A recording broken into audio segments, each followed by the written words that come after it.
Ni moja kwa moja kutoka katika dimba la Bingu National Stadium kule nchini Malawi. Ni katika mchezo mwingine, mchezo kusisimua, ni mchezo wa kuamua ni nani anakwenda hatua ya makundi ya ligi ya mabingwa barani Afrika, CAF Champions League. Ni kati ya wenyeji Silver Strikers kutoka kule nchini Malawi ndio ambao wanaongoza goli moja. Goli pekee limefungwa mnamo dakika ya 76. Mpira ukianzia kwa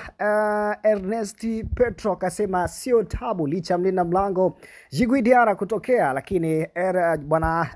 Ernest Petro akaweza kumchekecha goalkeeper Djigui Diarra, licha kama tunavyojua ubora wake, lakini akaona isiwe tabu, akaweza kumpa bwana Joseph, ndiye ameweza kuiandikia Silver Strikers goli hilo moja mnamo dakika 76, na mpaka hivi sasa dakika 90 zikiongezwa dakika 3, huku Young Africans bado ni bila, kwa maana wanatoka kapa bila hata kuambulia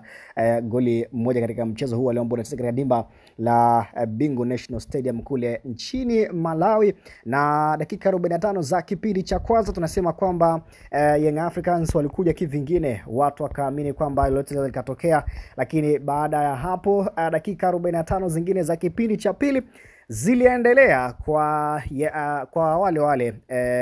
kwa maana Silver Strikers, na kipindi cha pili walikuja wakautawala mchezo dakika zote, dakika 45 za kipindi cha pili. Na goli ama movement ya kwanza katika eneo la katikati ni kama vile kumeweza kupwaya, kwa sababu tukianza kwa moja kati ya watu ambao wamezungumziwa sana, Musa Bala Conte, ni kama vile bado hajaweza kulink up pamoja na timu kwa ujumla, lakini movement ya goli la Silver Strikers ni kabisa unaona ni makosa pengine ya wachezaji wa Young Africans kusimama na kuweza kuzembea, kwa sababu mpira ulianzia ni kama vile walijua ni pasi fupi fupi, lakini mpira ukapigwa katikati kwa Ernest Petro, akatoka nao katikati hadi kufika katika zone boxi ya mabeki wa Young Africans, licha ya kuweza kumzuia, lakini akaendelea kungangania ama kulazimisha na kuweza kuingia katika box zone ya Young Africans, na hivyo baadaye golikipa kutoka, lakini Ernest Petro akaweza kumuona mchezaji Joseph, ndio akaweza kuisawazishia goli hilo moja kwa Silver Strikers. Lakini licha ya mabadiliko ambacho Young Africans kikosi chao ambacho wameanza nacho katika siku ya leo, pengine watu walitegemea kwamba lolote linaweza likatokea na waweza kuondoka na ushindi mzito katika mchezo huo ambao ulikuwa unachezeka kule katika dimba la Bingu National Stadium kule nchini Malawi. Na mpaka hivi sasa dakika 90 zikiwa zimeongezwa dakika 3, bado Silver Strikers ndio wanaongoza, licha pia kuingiza wachezaji wengine kwa upande wa Young Africans, bado mbinu zao hazijaweza kuvua dafu. Lakini katika upande wa kikosi cha Young Africans walichoingia nacho leo ni goalkeeper Djigui Diarra alianza, lakini pia Israel Patrick Mwenda akianza, Shedrack Saka Boka, Dickson Job akianza katika mchezo wa leo ambao ndo captain, lakini Ibrahim Abdullah Baka pia akianza, Azizi Andambwile pia kianza katika eneo la katikati, Maxi pia Nzegeli pamoja na Mudathir Yahya, Andy Boyeli pamoja na Mahmoud Dumbia pamoja na Pacome Zouzoua. Hichi ni kikosi kwa upande wa Young Africans first 11 ambacho kimeanza dhidi ya Silver Strikers, na kwa upande wa substitution alikuwepo Abu Talib Msheri, Bakari Noma Mnyeto, Hussein Mohamed Hussein Zimbe Junior, Duke Abuya, Lassini Kouma, Celestine Ekwa, Musa Bala Conte, Edmund John pamoja na Prince Mpumbulele Dube ambao ameingia dakika hizi za nyongeza dakika 3. Hichi ni kikosi kwa upande wa Young Africans, na leo tumeona kwamba Clement Mzeze pia aliweza kukosekana, licha pia kuonekana jana katika mazoezi ya Young Africans. Pengine watu walikuwa wanasema kwamba pengine angeingia angeweza basi kusababisha lolote kitu, ama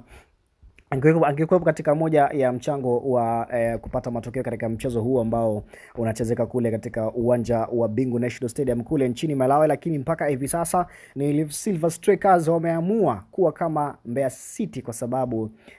katika uwanja wao nyumbani wameamua kutoruhusu alama 3 ziondoke katika uwanja wao wa nyumbani, licha ya Young Africans kuweza kujiamini kutoka Dar es Salaam Tanzania na kuweza kusema kwamba lazima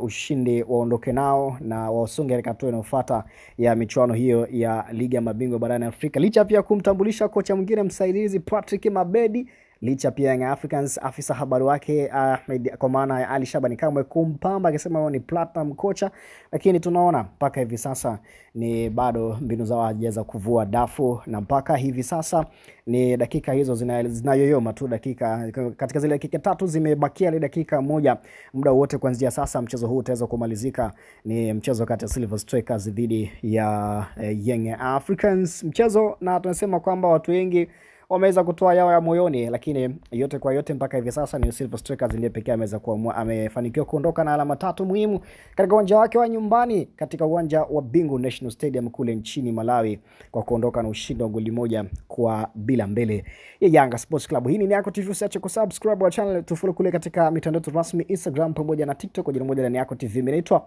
Official Mutra Msanawaji, kule Instagram unaweza kunifollow kwa jina moja la Official Mutra Msanawaji.